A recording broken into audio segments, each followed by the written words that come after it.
Return the lamp to the alley. How George chose function over fantasy. The Twilight Zone. Season 4, Episode 12. I Dream of Genie. Rod Serling's series never treated wishes as innocent.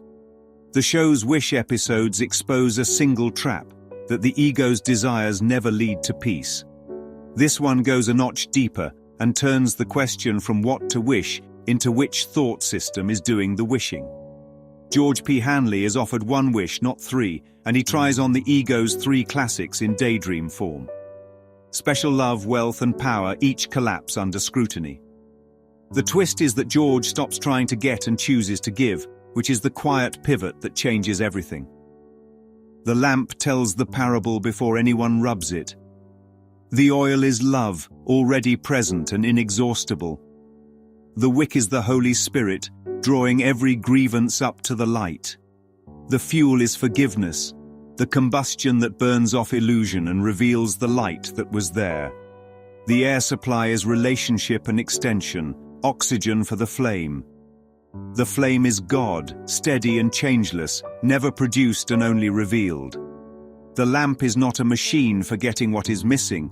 It is an infrastructure for remembering what is given. First, George imagines special love with Anne, now converted into fame. The marriage turns into a public asset, and the wife becomes a commodity shared with the world. If getting requires losing myself, it is not love. A Course in Miracle warns that the special relationship promises salvation while hiding sacrifice.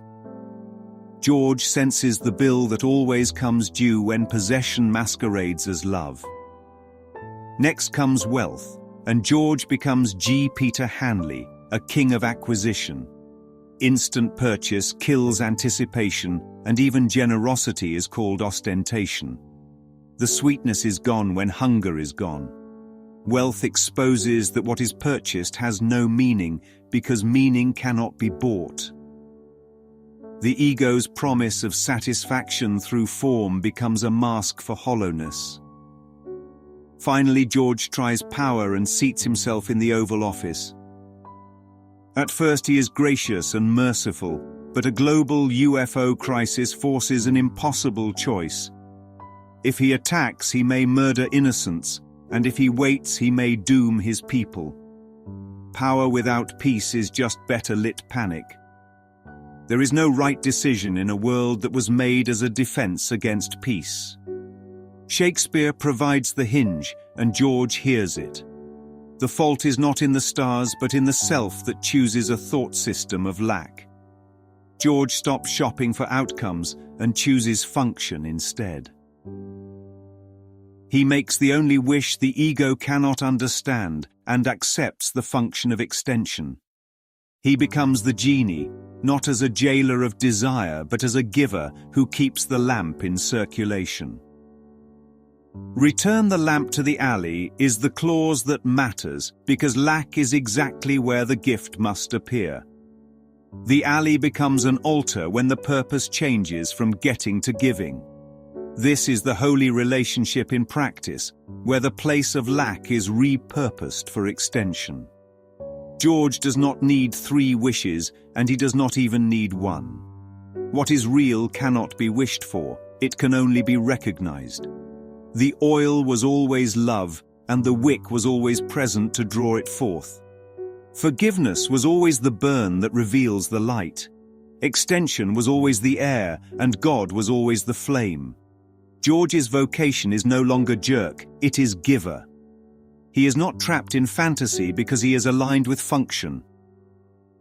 The office sequence contrasts the nightgown with the lamp and form with function.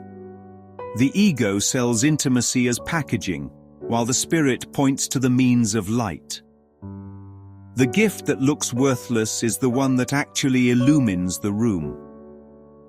Roger is unashamed of the body's bargain, and George is ashamed of his desire. Shame always chooses substitutes, and substitutes always disappoint. Attila's name echoes attack, yet the dog embodies loyalty repurposed by purpose. Even the bark becomes guidance when the mind is willing to reinterpret. Serling's narration frames a man mishandled by life until he stops mishandling his mind.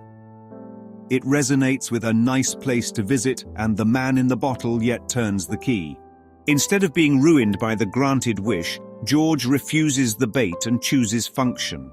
The miracle is not that the world changes, but that the purpose of the world changes. That is why the lamp must return to the alley, because extension keeps the flame alive. Portrait of a man who exhausted the fantasies of possession and found the joy of extension. Where others sought idols, George P. Hanley placed a lamp in an alley and discovered that the true gift is to give. Call him genie, call him giver, and call him servant of love. His address is where lack goes shopping and finds light. The corner is the mind, and the district is the Twilight Zone.